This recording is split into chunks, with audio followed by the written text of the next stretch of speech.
Hello, my beautiful friends. For those that don't know me, my name is Carla, and welcome to the Pursuit of Purpose podcast. This honestly means the world to me that you are here listening to me today. But what means the most to me is the fact that I'm actually doing this. This has been 2 years in the making.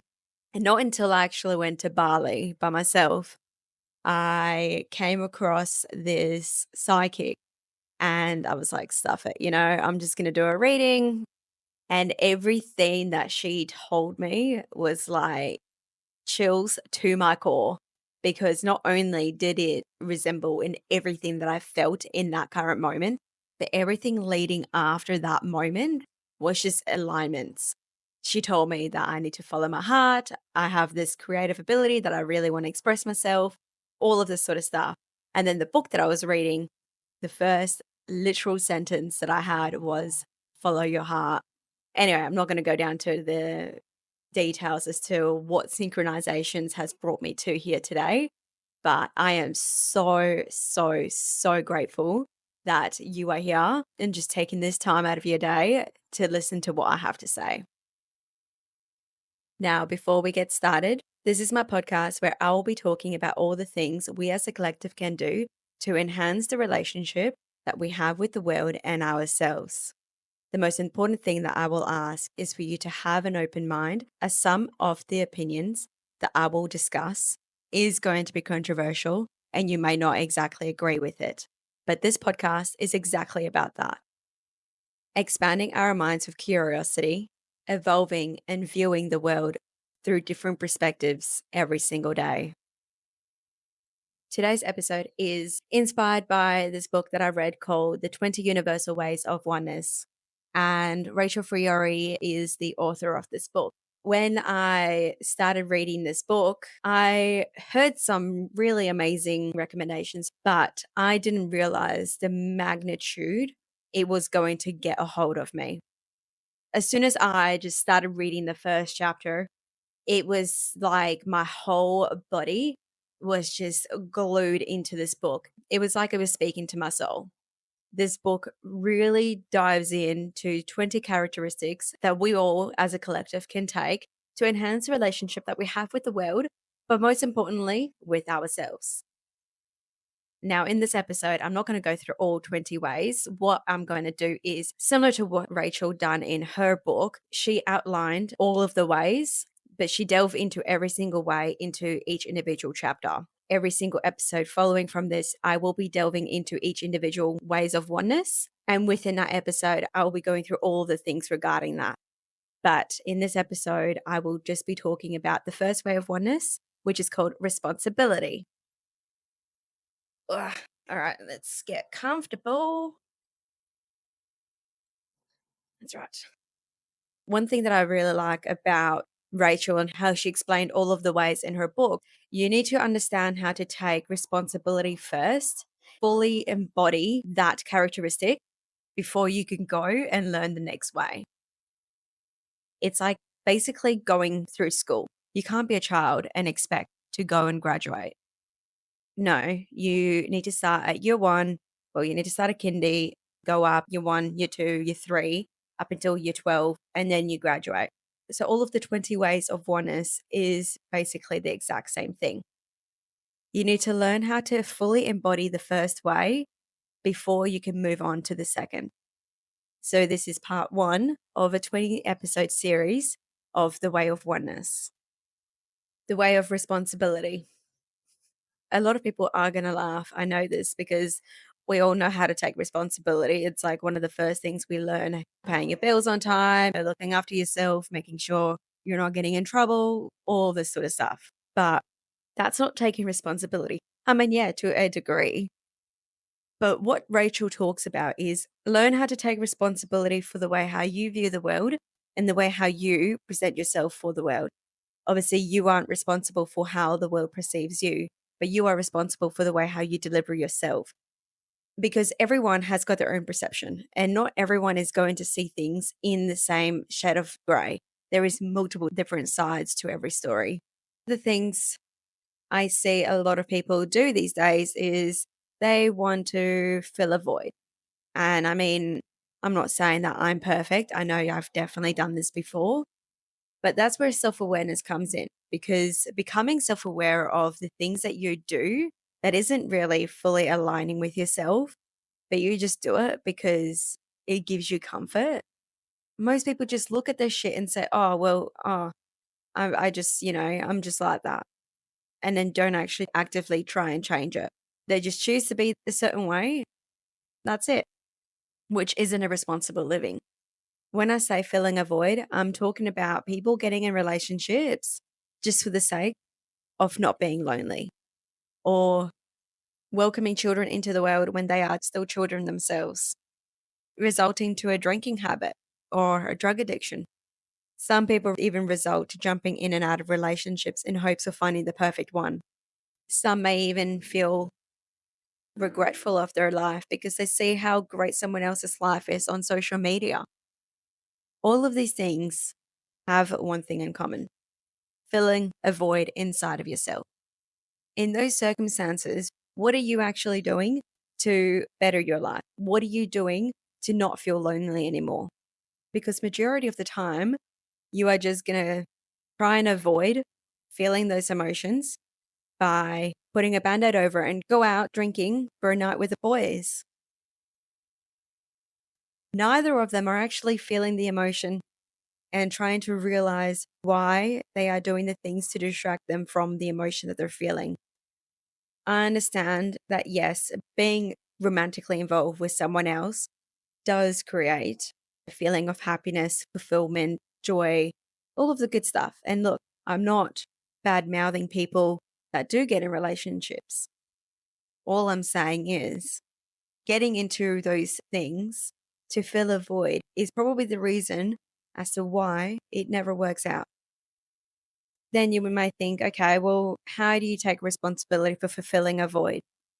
First of all, you need to actively notice that there is a void that you're trying to fill. What is that void? Could be a sense of loneliness because all your friends are in committed relationships. Some may already have kids, moving on with their life, settling down. Could just be a bit of emptiness because you don't have that person to share it with. So, yeah, it is understandable as to why you feel that way. But then again, that is your perception of reality. You don't have to feel that way. You don't have to look at it like that. You're just choosing to. We all have a choice.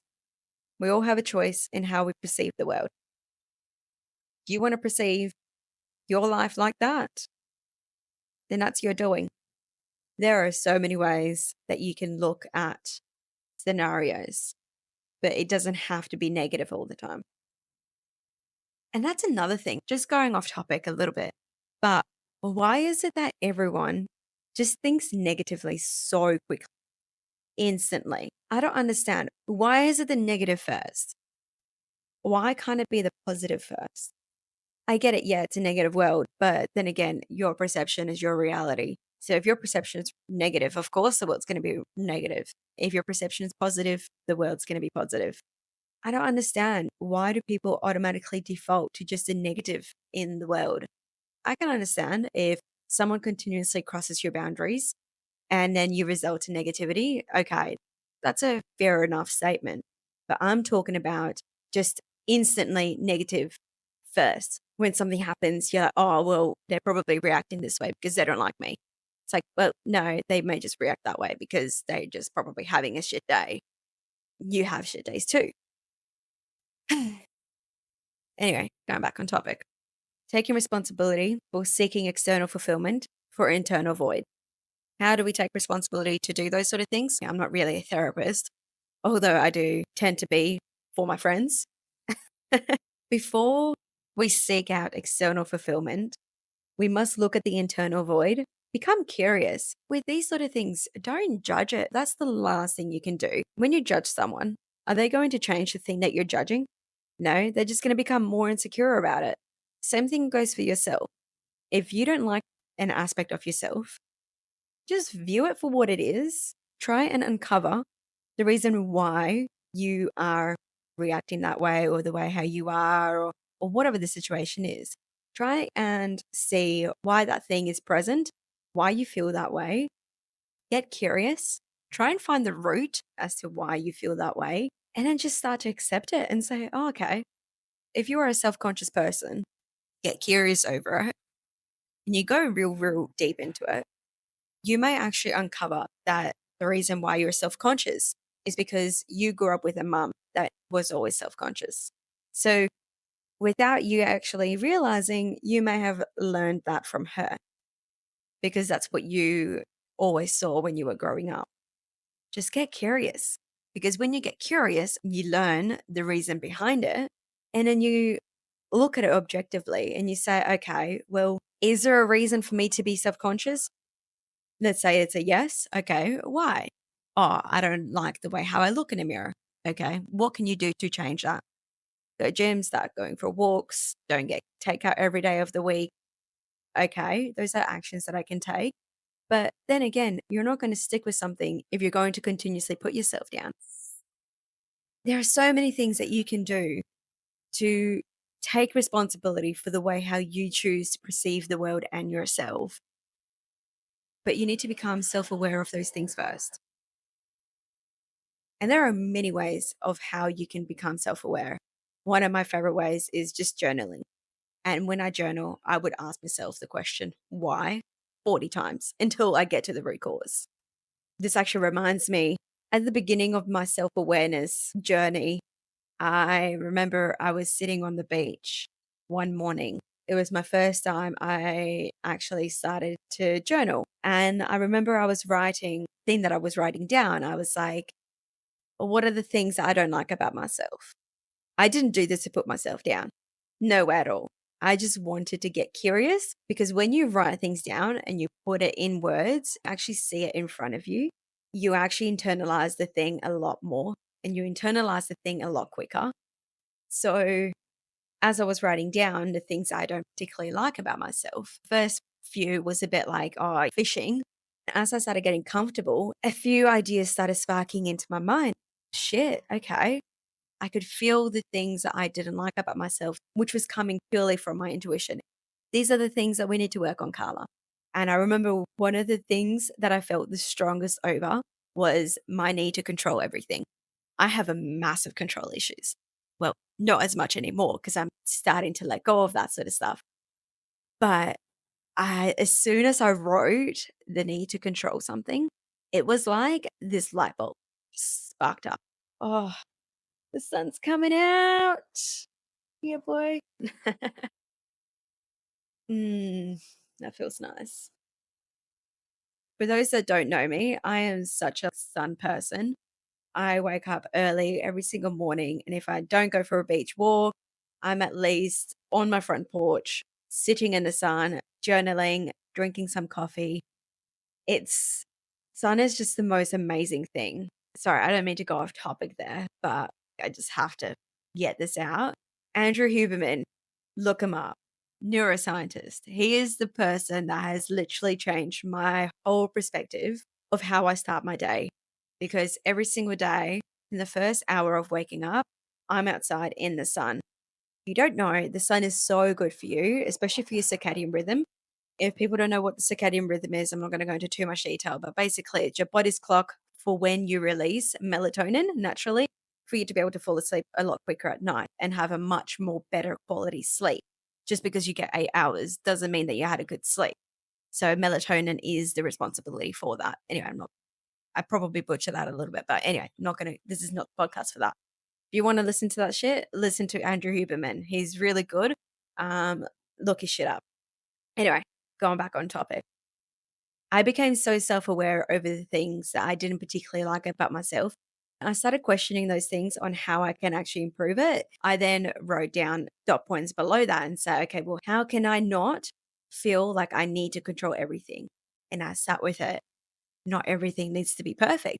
Not everything needs to go the way how I think it should go. So if something doesn't happen the exact way of how I anticipated it to happen, don't get so worked up over it and just let it be. And I know this sounds so stupid, but my control was so intense that even just like when I used to meditate, this was really bad actually. I used to hate the feeling of my hair because I never wear my hair up. So when I meditate, my hair would tickle my body, face and stuff. I would focus so much on that happening, and it would piss me off so much because all I want to do is just meditate. And when you meditate, you're trying to not think of anything. That tickling your face the whole time was just a constant to my OCD-ness. OCD-ness? Yeah, that's a word. OCD-ness.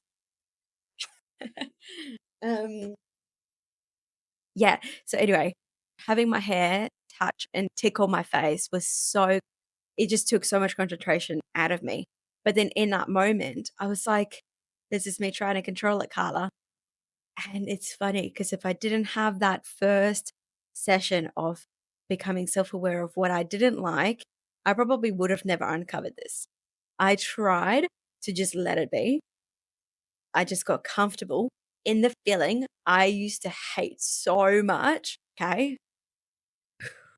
Sit down. It's okay. Relax. Doesn't bother me as much anymore.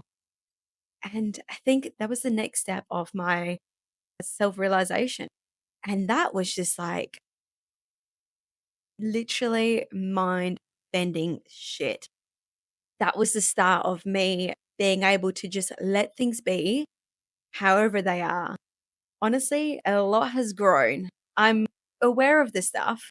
That's all that matters. As long as you're aware when I'm being over controlling over certain things, that's already the start of trying to unlearn it.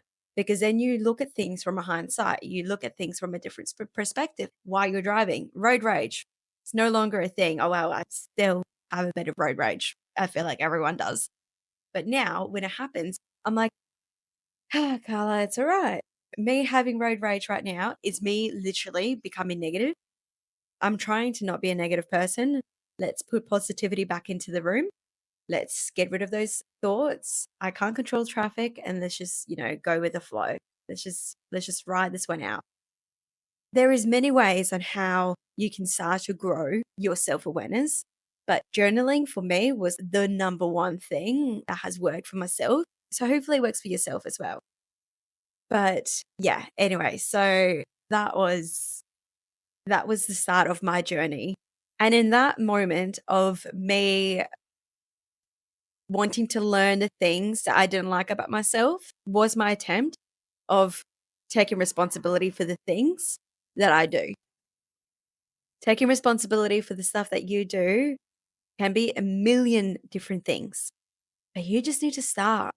You know what? And it honestly can be something as simple as this, right? Especially for those girls watching that have really, really bad eating habits. I mean, this can relate to guys as well. Although this is me no way in hell vouching for going to get some takeout. No way. What I'm saying is, if you are going to put yourself down for having something that you want, don't have it, right? Stay with me. Only have something that you are not going to put yourself down for. A few weeks before I started my animal based diet, I was honestly craving an Oreo McFlurry with hot fudge sauce in it. Best shit ever. I was craving it so much. And because I have formed a really, really authentic relationship with myself, I know when I'm lying to myself and when I'm not. I truthfully asked myself and I said, Carla, are you going to feel shit giving in to your temptations? And I sat with it and I was like, I don't believe I will. I went to go and get it and I enjoyed every single second of having this McFlurry. Having such a truthful relationship with yourself is already an amazing thing to have, which I highly encourage everyone to form with themselves. But obviously, this is me not telling you just because you convince yourself to not put yourself down doesn't mean that you get to have the thing. No, I go to the gym 5 times a week. I eat a very high nutritious lifestyle. I move every single day of my life. Like I look after myself. So me going to get that ice cream, it's not going to be a case of me picking up weight. Obviously, if you're not doing those things, then that's a different story. But still, it still revolves around having an authentic relationship with yourself.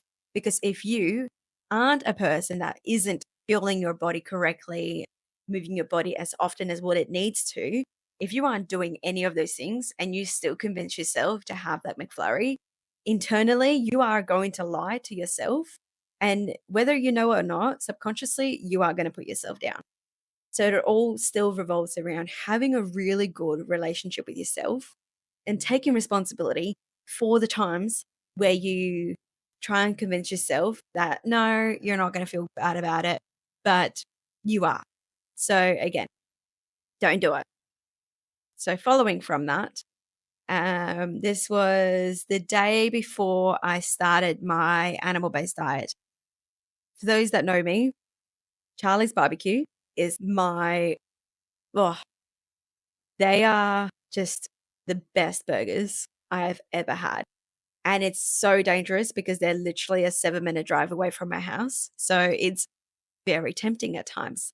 Anyway, I saw that they launched a new burger on their menu and it looks so good and so juicy. And it was just like I was talking to Reese and I sent it to him and I was like on the phone to him and I was just like, so, acting all cute and innocent. And he was just like, Carla.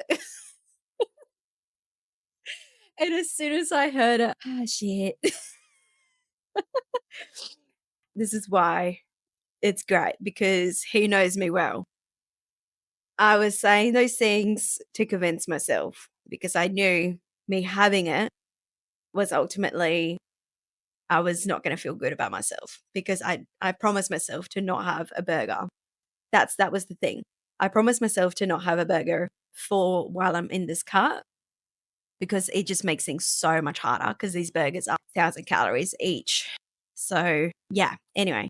Okay, yeah, no, you're right. And I stuck to my gut, not going to do it. Just from him having that influence and making sure that this is what I wanted made me ask the question to myself. And I instantly was like, yeah, I'm going to regret it because I promised myself I'm not going to have a burger. And it's those little promises that you break to yourself is what makes you lose trust within yourself. I'm going to keep my promise to myself and I'm not going to have a burger because I know, although I may try and convince myself that I'm not going to feel bad over it, subconsciously, I'm going to hate myself for it because I'm breaking little promises to myself. And we don't do that. We don't break promises to ourselves because we need to create a trusting relationship to know that we trust ourselves in situations where we need to make decisions for ourselves. That was me taking responsibility for that moment and the way how I perceived the moment also took responsibility from my ego trying to convince myself, yeah, Carla, you can do it. It's fine. When it's not fine because you're going to break a promise to yourself. I, from that moment, just decided that's me done. I'm just going to go straight onto my animal based diet. No more junk food, none of that shit. And it's actually been really, really great. Some people watching this are going to be like, oh, that's so restrictive. But this is just how my mind works. With calorie counting, it is still, oh, that's only 400 calories. Let's just say hypothetically. If I don't have this today, that means I can have it. Right. So you still are in the green zone, but you're getting the thing that you want versus the thing that you need. Instant gratification, right? So I was consistently doing those sort of things. And by consistently giving into those cravings creates more cravings. And it was just a vicious cycle over and over and over. Whereas now I'm literally looking at things and I'm like, yeah, I could go for that, but it's not an animal product, so I can't have it. And that is as far as it goes. I don't look at it and be like, oh, I wish I can have it, yada, yada, yada. Like, no, it's, I can't have it. So I'll just won't. For me, it's such a massive breakthrough because it's completely changed the way of how I now see a cut. It's really given me the determination of sticking to the meals that I'm meant to have. We are not taking responsibility for our health because we aren't unconsciously programming ourselves to do that thing. It still baffles me how we are so advanced in our society, yet being a healthy person is not an unconscious practice. You need to be consciously aware of the things that you do that are unhealthy, especially in this modern age where everything is so easily accessible. If you say the reason why you are a healthy person is because of the system that you are brought up in, that's you choosing to not take responsibility for your own actions that you're taking. You are just choosing to be a victim of the system. You are letting the system dictate the way how your life goes. I just don't understand why people think being healthy comes at a massive cost. We need to be unconsciously programmed to look after ourselves. Obviously, yeah, I do understand that the system that we live in vouch for people relying on the system. I get that, but I'm not talking about that right now. I'm just purely talking about taking conscious effort in regards to your health. I don't earn a lot of money. Most of my wage goes onto high quality food and affording a roof over my head. I'm making minimal savings, but that to me doesn't matter. My health matters the most to me. I would much rather go to the butcher and pay $59 for a kilo of steak than go and spend $100 going out, drinking and filling my body with empty gratifications. It's just my priorities are different. My health is my priority. And talking about priority, I was literally speaking to someone the other day and they said, "Oh, I'm just really struggling to stick with the consistency of going to the gym. For the last 2 weeks, I've gone almost every day. I feel great. And then now this week, it's just down to nothing." It's like they're giving an all or nothing sort of approach to this. Because I know this person well, I know consistency isn't an issue with them because they can consistently drink wine every night. Consistency is not your problem. And they were like, "What do you mean?" I was like, "Well, you can consistently drink a glass of wine every night. Consistency isn't the issue. You just don't want to go and work on your health as much as you want a glass of wine every night." And that goes for everything. No one struggles with consistency because they're always doing something consistently. It's just that their values are all jumbled up. So it's not a consistency issue, it's a value issue. Work on your values, you change your life. That's the first way of oneness, learning how to take responsibility. If you don't learn how to take responsibility for your shit, you are honestly going to live the most miserable life because you're always going to be looking elsewhere. You are always going to create harm for yourself. So, yeah, as Rachel was saying, it's going to take a lot of effort and time to be able to embody all 20 ways of oneness, but we all need to start somewhere. Can you imagine a world where there is no separation and harm, just unconditional love and support? No more looking at each other and seeing division. We are all one. I think we have reached a really good point where I will be summing it up. Thank you so much for reaching to this point of my podcast. Being responsible means understanding that no one else is responsible for filling you or making you happy. Your well being is solely your responsibility. Means understanding that no one else but you are responsible for fulfilling you or making you happy. Your well being is solely your responsibility. You need to become aware of every aspect of yourself that is inadequate, harmful, or selfish. We all need to heal the immature child who acts unhealthy, selfish, and unloving, creating separation and harm. Understand how your upbringing may affect your children for the way how you parent, and be able to heal those wounds before starting a family of your own. And of course, if you already have one of your own, learn and heal together and become more loving and understanding with each other. Don't just apologize, but take necessary actions to right your wrongs and ask yourself what you can do to heal every part of you which resulted in you causing the harm. No longer using the excuse that you didn't know any better and using it as a justification for your actions. This one's going to be a little bit harsh, but we all need to outgrow anger and judgment and no longer resort to using gender, sexuality, race as an excuse for your suffering. Thank you so much for listening to my podcast.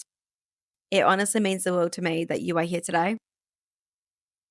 And I can't wait to just ramble on about patience in the next episode. And that's a wrap, everyone. Thank you so much for tuning into my podcast. I hope you all have a wonderful day, and I will see you in the next episode. Much love, Carla.